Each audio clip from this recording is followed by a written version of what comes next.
Hello everybody, it's EzraTime again here. Welcome back to another reaction videos. And today we're going to be reacting to the Game Theory FNAF video. It's called the Final Security Breach Mystery Solve. Alright, the final one. Well, there's going to be more in the future, obviously. There's going to be a future DLC for Security Breach. Still hoping for that Bonnie DLC, but we'll see.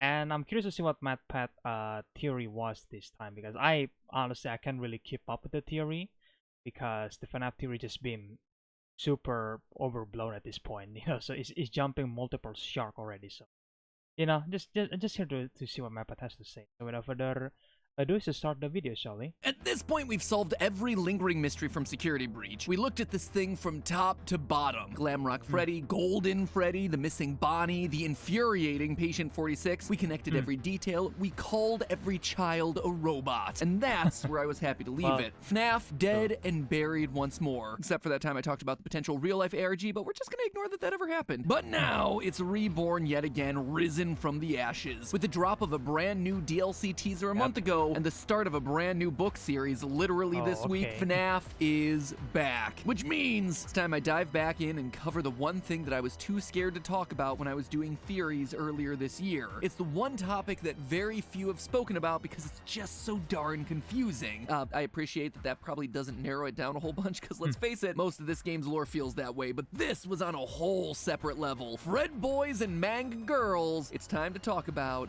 the Blob. Wait, the Blob, okay. Hello Internet, welcome to Game Theory, the show that's full of so much agony from analyzing FNAF, it could probably bring its own animatronic to life. Maybe then I'd finally get a vacation. Soon, my precious. So, you heard the cold open, there's a new FNAF book, there's a new FNAF teaser. But before I get to any of that, there's one topic that all of us left lingering from Security Breach. Everyone's favorite mass of animatronic parts and black tentacles, the Blob. Or, as I like to call him, Freddy Spaghetti. On that note, by the way, I don't know if you're aware, but FNAF is in the process of becoming a real pizza place. Not real. Basically, they're doing the same ghost kitchen stuff that Mr. Beast did for his food company, where existing restaurants just make extra food under a different brand. Actually did a food theory explaining it all. Check it out after the video. It's actually really fascinating stuff and very relevant to the franchise now. Anyway, with a real-life Freddy's comes the need for some real-life food. And if Freddy Spaghetti is not an item on that menu, so help me, I will write a politely worded letter to their social media account and kindly request that they reconsider. Anyway, the Blob was, at the time, the mystery that no one could crack. Then you've got the Blob as well. The Blob's just on another level of complicated. With the they did a Blob, theory there are together. so I didn't many know this. animatronic bodies there that have no reason to be there. I'm gonna take a stab in the dark. That's I so think cool. I put Henry in the Blob. The Blob is just a catch-all, all loose ends. And anything we don't understand, it's in there. It's in the Blob. But you know what? It's been half a year. I'm done just throwing all our unanswered questions into this literal landfill of a character. Today we're getting some definitive answers as to what and who this thing might actually be. And those answers are going to do two things for us. One, they'll absolutely help clarify how we talk about this franchise moving forward. And two, they'll certainly have severe implications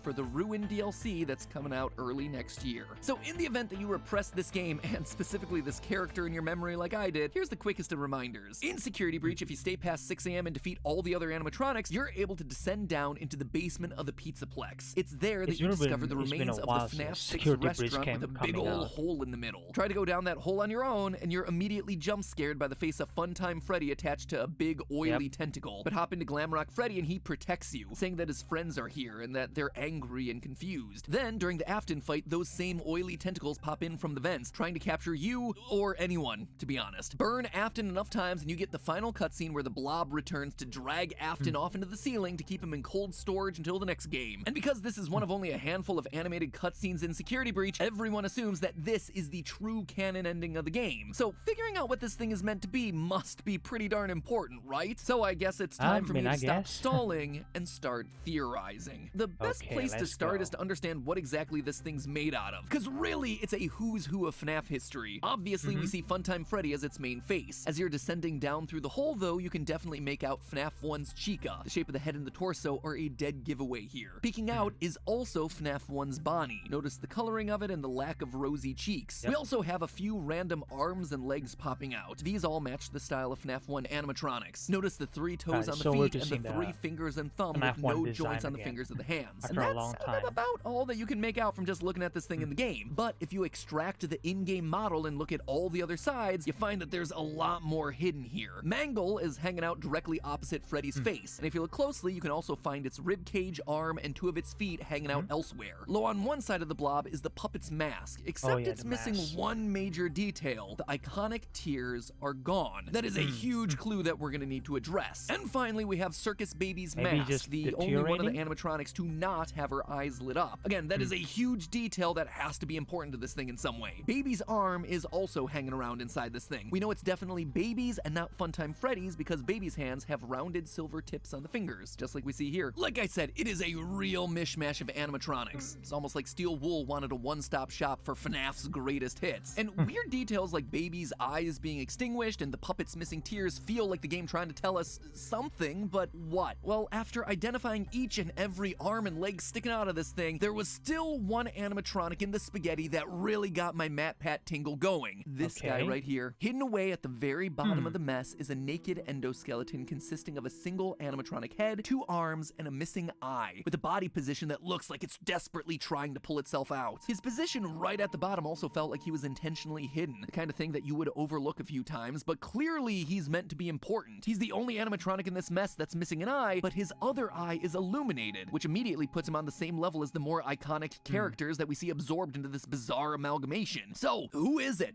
What is it? Just a random endoskeleton? No, couldn't be. But to know for sure, I had to look closer. My first instinct was that it must be Golden Freddy. I mean, looking at the roster of characters inside the blob, pretty much every major animatronic is represented in some way. Freddy, Bonnie, Chica, Foxy, Puppet, Baby, all of them are here, but Golden Freddy is strangely absent. Plus, with the animatronic only having one eye, I thought that maybe it was discreetly hinting at the fact that while the crying child spirit was released in the good ending of FNAF 3, another spirit remained trapped in metal, Cassidy, the vengeful spirit still here and still angry. It felt very reminiscent of the 2 endings of FNAF 3. In case you don't recall, FNAF 3 was the first game in the series to introduce a good and bad ending. Finding all the secret minigames led you to Happiest Day, where the souls of the dead kids are put to rest and we're given a final image of unlit animatronic heads. But if you just finish the game normally, you instead get this, the bad ending. An image of those exact same masks, but each one with one eye lit up. A spirit remains in each body. Well, all of them except for Golden Freddy's mask in the background, which has 2 eyes lit. 2 eyes for 2 spirits, and in the intervening years, 1 has been released. However, despite lots of pieces thematically lining up, there was one glaring issue here. Golden Freddy doesn't have himself an endoskeleton. He's a spring-lock suit. It's why Golden Freddy is always hunched over. He has no skeleton, no frame. So if Golden Freddy's now off the table, who else could it be? Well, obviously his defining feature is that one lit eye. But it's not only that one eye is lit, it's that he's physically missing the second eye. So I sat down and went through my mind's encyclopedia of FNAF lore to remember what other characters only have one eye. Immediately I thought Foxy might make a good contender, except Foxy isn't actually missing an eye. He just has one covered up by an eye patch. Same thing for Withered Foxy. Maybe it could be Lefty, the strange black animatronic bear from FNAF 6 that was designed as a capture suit for the puppet. Nope, the eye that's missing is on the wrong side. You know what? Forget it. Maybe it is just a random endoskeleton because why not? It's Security Breach. But you know what? It's not that either. You see, FNAF 1 endoskeletons are canonically more boxy and streamlined, not this guy. The body in the blob is actually closer to the Endo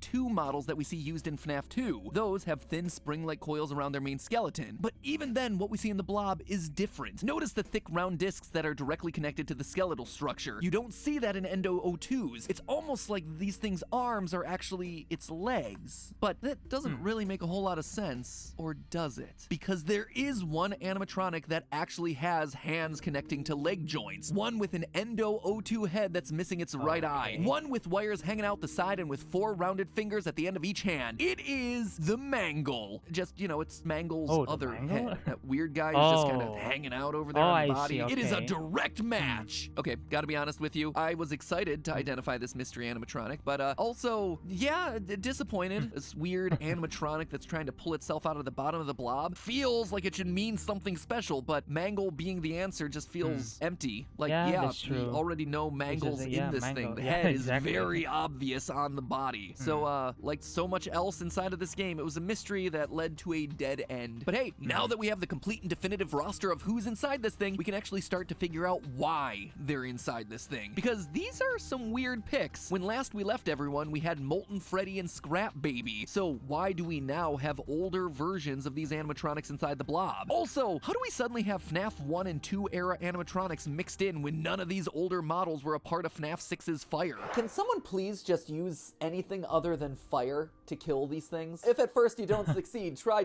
again. But at a certain point, you just gotta like cut it off and be like, you know what?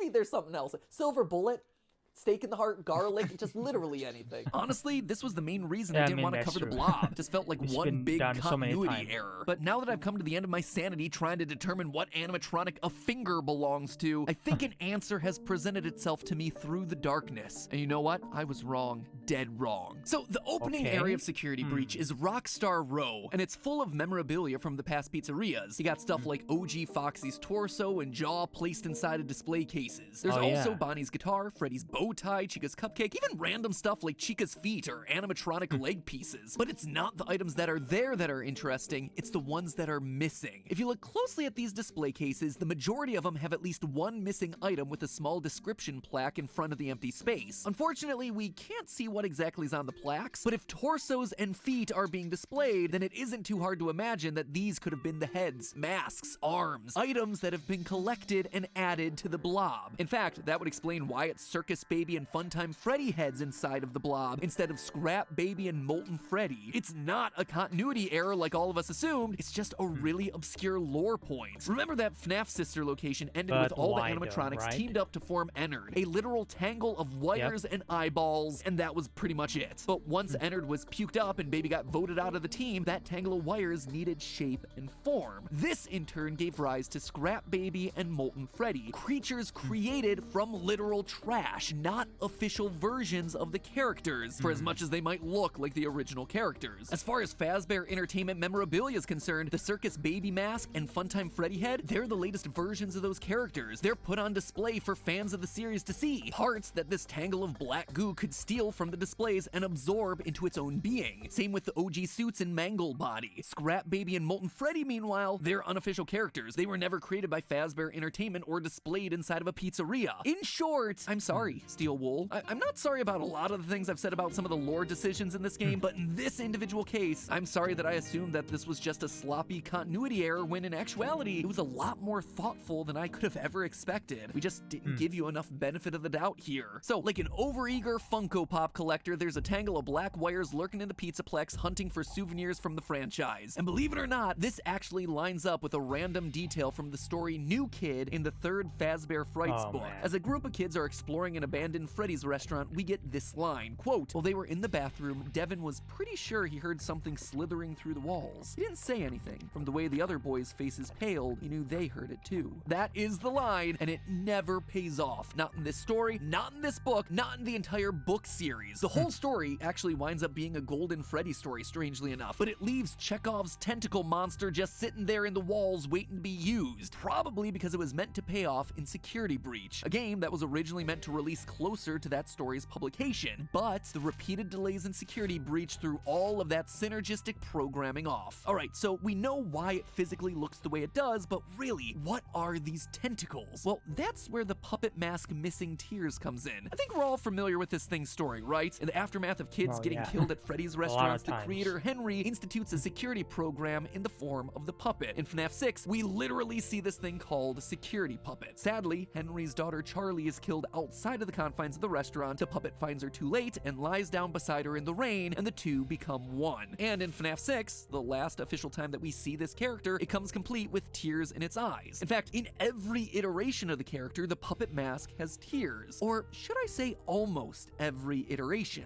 Look at the Security Puppet minigame from before Charlie's death. The mask has no tears. It's only after Charlie dies and the thing is possessed that tears suddenly form on the mask. Tears mean that Charlie's soul is inside of this thing. But now, there are no tears left on the mask because Charlie's soul has been released. She's no longer inside Security Puppet. When I Henry still kind of seen the tear on this side, but this side is definitely gone.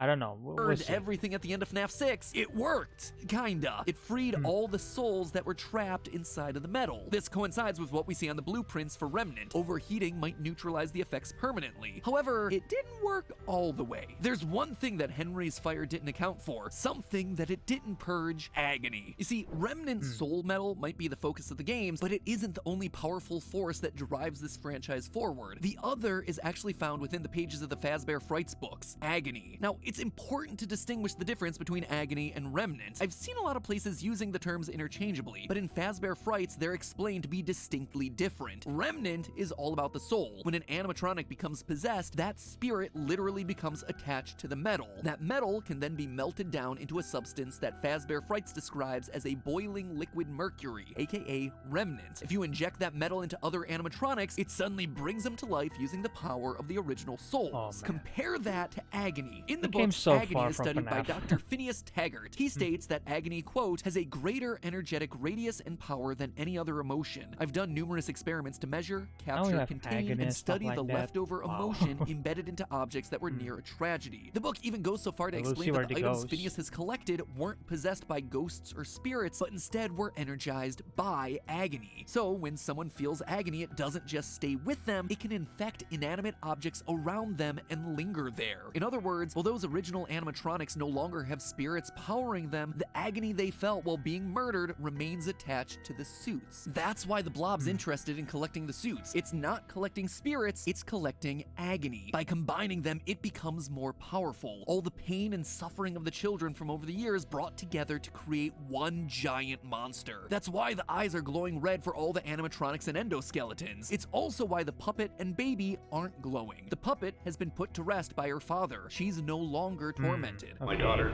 if you can hear me, it's time to rest.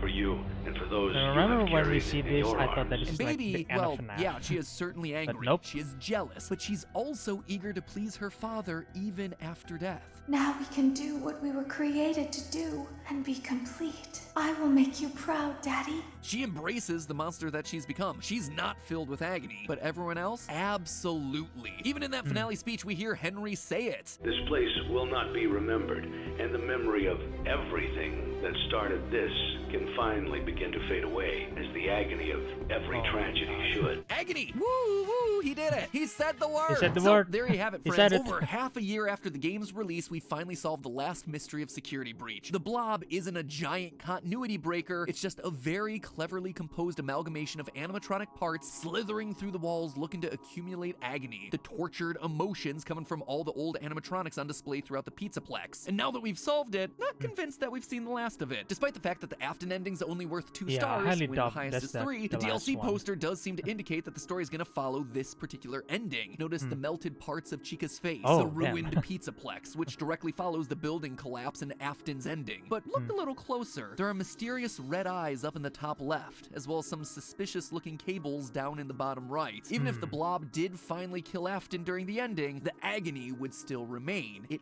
perseveres beyond death, and it isn't able to simply let go. In short, the Blob is still very much a threat, something that is more powerful than anything we've ever faced in the franchise. In fact, maybe my previous prediction about the Afton amalgamation could still come to pass. As I called out in a previous theory, in the books, Afton gets mixed up with a bunch of agony, which creates a giant monster trash rabbit. And isn't that exactly what we're seeing in the ending of Security Breach? Yeah, Afton mixed in with a bunch of agony parts. I suspect that Afton may be able to take control of this thing, overriding the Blob's directionless rage and focusing it in order to wreak havoc on Gregory and whoever this new character might be, just like he does during the Stitch Wraith stories from Fazbear Frights. The only issue is, I'm not sure how we'd be able to stop it. In Fazbear Frights, the solution is to see into people's memories and trap them inside those memories. It's a pretty random power, so it's hard to say how that might work in the games. Unless, of course, this new character is meant to be someone that could remind Afton or the Blob of good memories, bringing them back to reality and quelling the agony within. But that, my friends, is a theory for another day. So in the meantime, remember, it's all just a theory. A game theory. Thanks for watching.